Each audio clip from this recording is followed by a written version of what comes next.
আবু সাঈদ খুদরি রাদিয়াল্লাহু তাআলা আনহু বলেন, কুন্না নুতি যাকাতাল ফিতরে সান মিন তামিন ফি জামানিন নবী সাল্লাল্লাহু আলাইহি সাল্লাম। রাসূলের যুগে আমরা একশা খাদ্য ফেতরা দিতাম। আও সান মিন তামরিন, রাসূলের যুগে আমরা একশা খেজুর ফেতরা দিতাম। আও সান মিন শাইরিন, রাসূলের যুগে আমরা একশা জব ফেতরা দিতাম।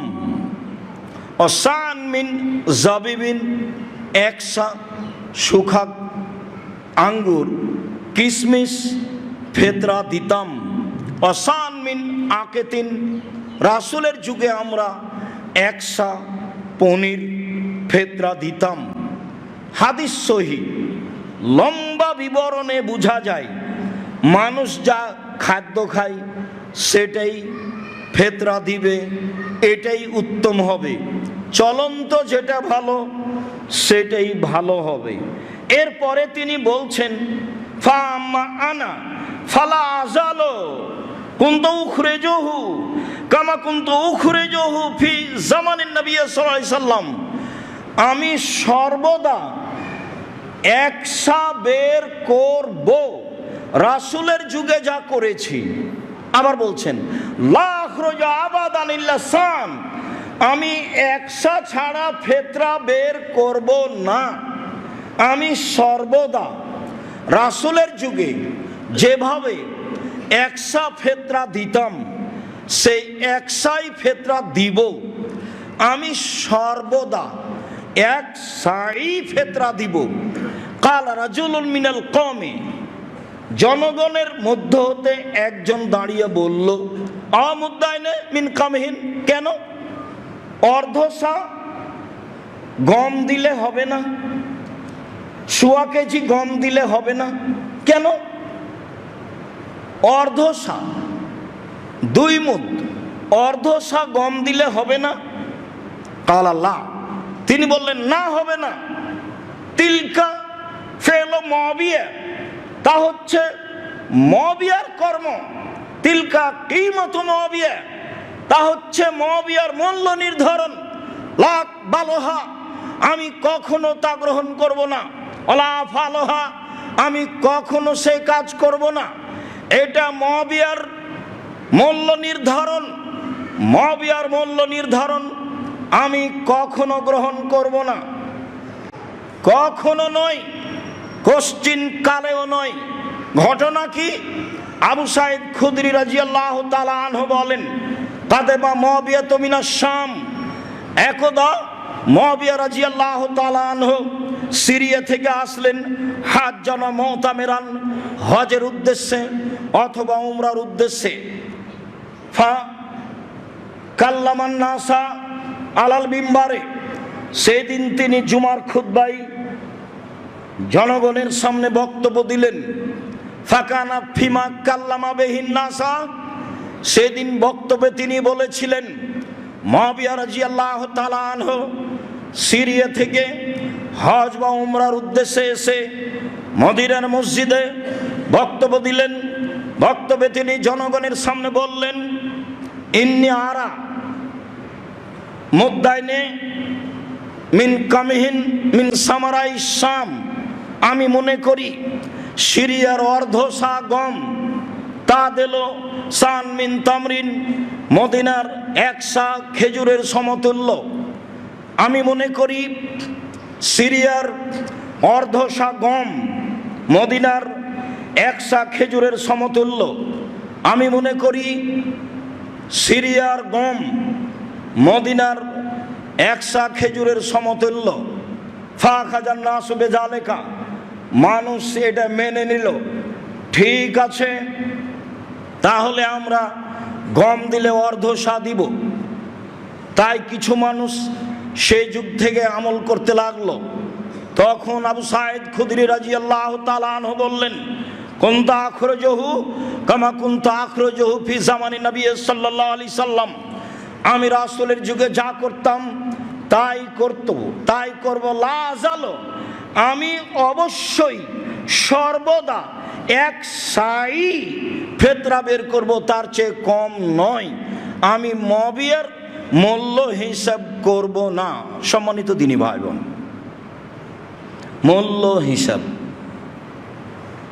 মূল্য হিসাব করে মানুষ সায়ের পরিবর্তে, শস্যের পরিবর্তে টাকা দিচ্ছে। হাদিসে বোঝা যাচ্ছে রাসূল সাল্লাল্লাহু আলাইহি সাল্লামের যুগে শস্য ফেতরা দেওয়া হতো 1 সা 2.5 কেজি শস্য দেওয়া হতো, খাদ্য দেওয়া হতো। অনেক খাদ্যের নাম উল্লেখ হয়েছে, তাতে স্পষ্ট শস্য খাদ্যই প্রমাণ হয়। ধান দেওয়া যায়, তবে তা উত্তম হবে না। গম চাউল সবচেয়ে উত্তম হবে। অন্য খাদ্য দিতে পারেন। সা, মক্কা মদিনা হেজাজের সার পরিমাণ হলো 2.5 কেজি। 1 সা সমান 2.5 কেজি। ইরাকের সা সমান হলো 3.5 কেজি। 3.5 কেজির অর্ধেক হলো 2.25 কেজি। 3.5 সেরের অর্ধেক হচ্ছে জি 2.25 কেজি। 2.25 কেজির মূল্য হিসাব করে যা হয়, ভারত বাংলাদেশ পাকিস্তানের শতকরা 95 জন মানুষ সেই হিসাবে ফেতরা দিয়ে থাকে, যা আপনারা দেখতে পান। একে তো মুআবিয়া রাদিয়াল্লাহু তাআলা আনহুর হিসাব, আরেকবার ইরাকের হিসাব। সেই কালে আবু সাঈদ খুদরি রাদিয়াল্লাহু তাআলা আনহু মুআবিয়া রাদিয়াল্লাহু তাআলা আনহুর এই মূল্য হিসাবের চূড়ান্ত বিরোধিতা করেছেন এবং শক্ত পদক্ষেপে বলেছেন, কখনো আমি মুআবিয়ার সিদ্ধান্ত গ্রহণ করব না। আমি মূল্য হিসাব করে ফেতরা দিব না। আমি মূল্য হিসাব করে টাকা দিব না। মর্মে আমরা বলে আসছি, বলছি, কিয়ামত পর্যন্ত মূল্য হিসাবে ফেতরা আদায় করলে ফেতরা আদায় হবে না, শস্যই ফেতরা দিতে হবে। এ কথাই ঠিক। সারা দুনিয়ার মানুষ যদি মূল্য হিসাবে 3.5 কেজির অর্ধেককে মূল্য হিসাব করে ফেতরা দেয়, সারা দুনিয়ার মানুষই রাসূল সাল্লাল্লাহু আলাইহি সাল্লামের সুন্নাতকে উপেক্ষা করে চলবে। যারা অর্ধসা হিসাব করে মূল্য বের করে, তাদের এই মন্তব্য কর্ম শরীয়তকে না মানার শামিল। রাসূল সাল্লাল্লাহু আলাইহি সাল্লাম এ কাজ করেননি। সাহাবী আবু সাঈদ খুদরি রাদিয়াল্লাহু তাআলা আনহু, বিশিষ্ট সাহাবী, এই চিন্তা মতবাদের তীব্র বিরোধিতা করেছেন। সেখানে আমরা ইরাকের সা ধরি কি করে? সেখানে আমরা অর্ধসা হিসাব করে মূল্য ধরি কি করে? আপনাদের জন্য ভালো হবে কখনো মূল্য হিসাব না করা। রাসূলের সুন্নাতের প্রতি আমল করো তো। ঈদের মাঠে যাওয়ার পূর্বেই ফেতরা বের করবেন 2.5 কেজি। 1 সা সমান 2.5 কেজি মাথা পিছু। কারো হিসাবে 1 সা সমান 202 কেজি 400 গ্রাম হতেও পারে। কারো হিসাবে 1 সা সমান 2 কেজি 600 গ্রাম হতেও পারে। কেউ যদি সরাসরি এখন মক্কা মদিনা থেকে সা নিয়ে এসে মেপে দেয়, সেইটা যে শরীয়তের বিরোধী হবে তা আমরা মনে করি না। কেননা সেটা একটা পাত্রের কথা উল্লেখ রয়েছে। সেই পাত্রে চাউল কিছু কম বেশ হতেই পারে। আর যারা বলছে সেই কালের একটি পাত্র সা আমরা পেয়েছি, এইটা কতদূর সত্য সেইটা আমি নিশ্চিত আপনাকে বলতে পারি না। তবে আপনি যদি মনে করেন এখন মক্কা মদিনায় সবাই যাচ্ছে আসছে, একটা সা কিনে নিয়ে আসি, বা যারা কিনে নিয়ে এসে সেইখানে আপনি 1 সা চাউল দেন, সমস্যা নেই। 1 সা গম দেন, তাতে সমস্যা নেই। যদি আমরা মূল্য হিসাব করি খেজুরের, তাহলে এইবার যারা মূল্য হিসেবে ফেতরা দিচ্ছেন তাদের একটু বলে রাখি, একটু কথাটা উল্টিয়ে ধরেন না। সেই কালে মদিনায় গমের দাম ছিল বেশি, খেজুরের দাম ছিল কম। আজকে তো মাশাআল্লাহ খেজুরের দাম অনেক বেশি। 1.5 কেজি দামি খেজুরের মূল্য যা, সেই মূল্য দিয়ে যত গম আসে কিনে দেন না, ভালো হয়। বিপদে পড়িয়েন না। শরীয়ত থেকে একটু এদিক ওদিকে সরে গেলে মিথ্যা কথা দিয়ে ঢাকতে হবে, মন্তব্য দিয়ে ঢাকতে হবে, জাতির কাছে দাঁড়ানো যাবে না। সারা দুনিয়ার দিনী মুসলিম ভাই বোনকে বলি, যেহেতু রাসূল সাল্লাল্লাহু আলাইহি সাল্লামের সিদ্ধান্ত এটাই, এক শস্য হতে হবে, অতএব মানুষের মতামত ত্যাগ করে আল্লাহকে সন্তুষ্ট করার আশায় রাসূলের সুন্নাতকে শক্তভাবে ধরার লক্ষ্যে 1 সা সমান 2.5 কেজি শস্য, চাউল বা গম ফেতরা হিসাবে দেওয়ার জন্য আমি আব্দুর রাজ্জাক বিন ইউসুফ দেশের দিনী মুসলিম ভাই বোনকে, পৃথিবীর বাঙালি দিনী মুসলিম ভাই বোনকে অনুরোধ জানাচ্ছি। বের করার পরে গ্রাম্য সর্দার যারা, তারা বিক্রি করে কিছু করুক, সেটা তার ব্যাপার, কিন্তু আমি অবশ্যই শস্য বের করব, অবশ্যই তা ঈদের মাঠে যাওয়ার পূর্বে বের করব। অবশ্যই যদি মনে করি জরুরি কারণে একটু আগে, তাহলে 1 দিন বা 2 দিন আগে, তা 28শে রমজানে নয়, তা 25শে রমজানে নয়, তা 27শে রমজানে নয়। এটা তো যাকাত, এটা হচ্ছে শরীরের সিয়ামের পবিত্রতার জন্য। তা আপনার এখনো তো 15 দিন সিয়াম বাকি আছে, তা আপনি আগেই ফেতরা দিয়ে দিলেন, তো কি পবিত্র করবেন আপনি? ধর্ম পাগল হয়ে গেল নাকি? ধর্ম পাগল নয়, ধর্ম একজনের কথা দিয়ে চলে, যার নাম মুহাম্মদ সাল্লাল্লাহু আলাইহি সাল্লাম। সম্মানিত দিনী ভাই বোন, ফেতরার বিষয়টি ভালোভাবে দেখার জন্য আমি আন্তরিকভাবে অনুরোধ জানাচ্ছি। আব্দুর রাজ্জাক সাহেব, কেউ যদি ফেতরা না নেয় কি করব? কেউ যদি না নেয় ফেলে দিন। ফেলে দিবেন কেন? গরিব মিসকিন আছে না, হয় জামিয়া সালাফে পাঠিয়ে দিন। একটা পথ বললাম আপনাকে, যে সেই কথা ভান করে রাসূলের সুন্নাতকে উপেক্ষা করা যাবে না, এইটা আপনাকে আমি আন্তরিকভাবে মনে রাখার জন্য অনুরোধ জানাচ্ছি। অবশ্যই ইতিকাফ কোনো জরুরি বিষয় নয়। অবশ্যই মহল্লার একজনকে না একজনকে ইতিকাফে থাকতে হবে, নইলে গ্রামবাসী ক্ষতিগ্রস্ত হবে। কথাটা একেবারেই মিথ্যে, ডাহা মিথ্যে কথা ধর্মে জনগণ ছড়াচ্ছে। ইতিকাফ জরুরি নয়, ইতিকাফ ফরজ নয়, ইতিকাফ ওয়াজিব নয়। ইতিকাফ অবস্থায় জানাজায় যেতে পাবে না, ইতিকাফ অবস্থায় অসুস্থ মানুষকে দেখতে যেতে পাবে না, ইতিকাফ অবস্থায় পারিবারিক বিষয়টি ঘটাতে পাবে না, ইতিকাফ অবস্থায় জরুরি প্রয়োজন পেশাব পায়খানা ছাড়া বাইরে যাওয়া যাবে না, ইতিকাফ জুমা মসজিদ ছাড়া চলে না, ইতিকাফ সিয়াম ছাড়া চলে না, ইতিকাফ 10 দিনের কমে চলে না, 5 দিন 3 দিন ইতিকাফ চলে মর্মে কথাটি শোনা গেলে ভুল হয়ে আছে। উমর রাদিয়াল্লাহু তাআলা আনহু ইতিকাফ করেছিলেন একদিন কাবা ঘরে, তা ছিল মানত। মানত পেশ করে বিধানের পরিবর্তন ঘটানো যায় না, অতএব মক্তবে ইতিকাফ চলবে না। মহিলারাও বাড়িতে ইতিকাফ করতে পারে না, জুমা মসজিদ ছাড়া ইতিকাফ হয় না। লাইলাতুল কদর ধরার জন্য প্রাণপণে জীবন বাজি রেখে চেষ্টা চালিয়ে যেতে হবে। শেষের 10 রাত ভালোভাবে ইবাদত করার চেষ্টা করতে হবে। লম্বা সময় ধরে 8 রাকাত সালাত আদায় করতে হবে। আয়েশা রাদিয়াল্লাহু তাআলা আনহা বলেন, লা তাসালান তুলিহিন্না ওয়া হুসনিহিন্না। আল্লাহর নবী 8 রাকাত তারাবি পড়লেন। জিজ্ঞাসা করো না তুমি তা ছিল কত লম্বা, তা ছিল কত সুন্দর। জিজ্ঞাসা করো না তুমি তা ছিল কত লম্বা, তা ছিল কত সুন্দর। জিজ্ঞাসা করো না তুমি তা ছিল কত লম্বা, তা ছিল কত সুন্দর।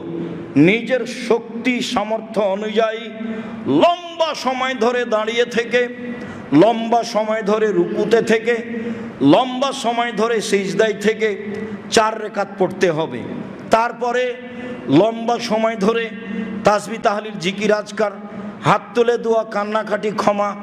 এরপরে আবারও 4 রেখাত লম্বা সময় ধরে, তারপরে 3 রেখাত ভিতর, তার নাম হলো রাত জাগা। চাঁপাই নবাবগঞ্জে মানুষেরা এক জায়গায় হয়ে সবাই মিলে গল্প করে, মাঝে মধ্যে খায় আর রাত জাগে। এইটা রাত জাগা নয়, এটা একটা মিথ্যা প্রথা। ঢাকায় আহলে হাদিস মসজিদে জাগার রাতগুলিতে হুজুরেরা গিয়ে বক্তব্য দেয়, তারা আবার খাওয়ার ব্যবস্থা করে, বক্তব্যের কারণে হুজুরের হাতে টাকা পয়সাও দেওয়া হয়। তারা জাগার নাম দিয়ে সারা রাত বক্তব্য দেয়, মানুষেরা বক্তব্য শোনে, তারপরে ফজরের সালাত আদায় করে বাড়ি চলে যায়। একেবারে নগদ মিথ্যে, একেবারে ডাহা বিদাত। এইসব ইবাদত থেকে বেঁচে থাকতে হবে, সাবধান। রাত জাগার অর্থ এইটা নয়। রাত জাগা লম্বা সময় ধরে এই 8, 3, 11 রেখাত সালাত আদায় করা। 20 রেখাত সালাত আদায় করবেন, ক্লান্ত হবেন, রাইফেলের গুলির মতো সিজদা রুকু করবেন, তাতে আল্লাহকে কতটুকু সন্তুষ্ট করতে পারবেন ভাবা উচিত।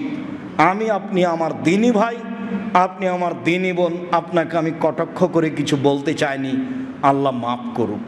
তবে আপনি যেভাবে 20 রেখাত পড়েন তাতে আপনিও জানেন, লোকও জানে আপনার অবস্থা। আবার খতম তারাবি একটা বিদাতি পদ্ধতি।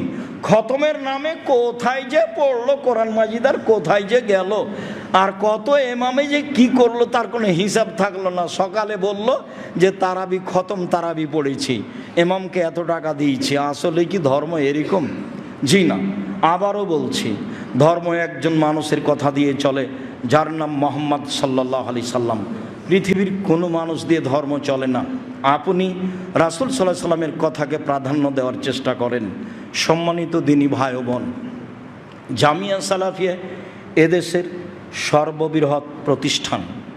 জামিয়া সালাফিয়ায় প্রায় 5000-এর বেশি ছেলে মেয়ে পড়াশোনা করে, প্রায় 300 জনের অধিক শিক্ষক শিক্ষিকা অবস্থান করেন, প্রায় 40 থেকে 45 লক্ষ টাকা মাসে বেতন লাগে, প্রায় 500-র অধিক এতিম অসহায় ছেলে মেয়ে রয়েছে, যার দায়ভার আপনারাই বহন করে থাকেন।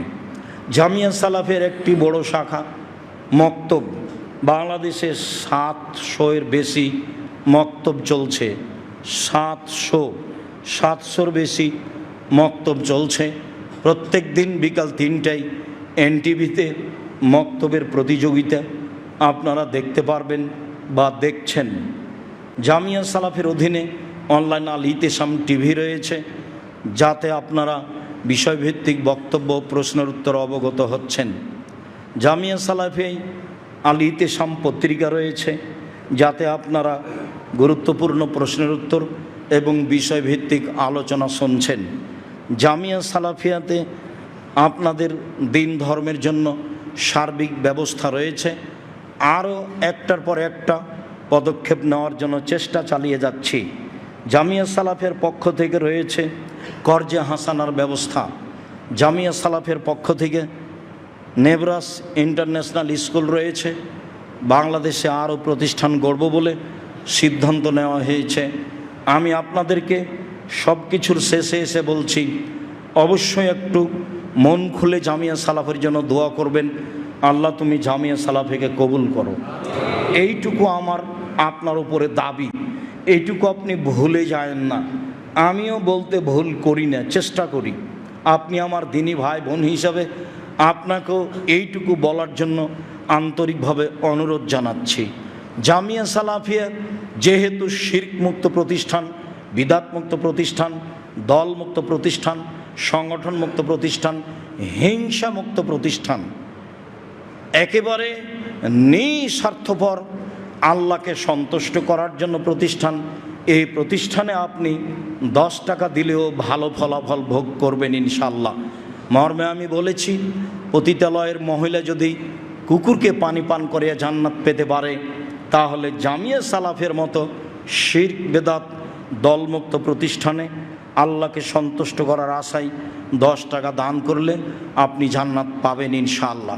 মর্মে দৃঢ়তা সহকারে আপনাকে আমি জানাচ্ছি, আপনি আল্লাহকে সন্তুষ্ট করার আশায় আপনার অর্থ সম্পদকে নিরাপদে রাখার উদ্দেশ্যে, জমি জায়গা ছেলে মেয়েকে বিপদমুক্ত রাখার উদ্দেশ্যে, বাপ মায়ের পাপ কবরের শাস্তি বন্ধ হয়ে যাওয়ার উদ্দেশ্যে, আল্লাহকে সন্তুষ্ট করার আশায় দানের হাত প্রশস্ত করবেন। যার বিবরণ একাধিক সময়ে বলেছি, সেগুলো দেখে আমল করার জন্য চেষ্টা করবেন। আল্লাহ আমাদের যারা মারা গেছে তুমি তাদের কবরের শাস্তি মাফ করো, আমরা যারা অসুস্থ তুমি তাদের আরোগ্য দান করো, আমরা যারা বেঁচে আছি তুমি তাদেরকে তোমার রাসূলের পদ্ধতি অনুযায়ী চলার তৌফিক দান করো। রমজান শেষ হতে যাচ্ছে, যথাযথভাবে মূল্যায়ন করার তৌফিক দান করো। দানের হাত প্রশস্ত করো। তো জামিয়া সালাফের জন্য আন্তরিকভাবে দোয়া করার তৌফিক তোমার দরবারে চাচ্ছি। সবাই যেন আমরা জামিয়া সালাফের জন্য দোয়া করতে পারি, নিজের জন্য যেমন দোয়া করি এই তৌফিক তুমি দান করো। তোমার দরবারে এই জোরালো দাবি দোয়া রেখে আজকের জুমার খুতবা এখানে শেষ করলাম। আল্লাহুম্মা সাল্লি আলাইহি, আল্লাহুম্মা বারিক আলাইহি।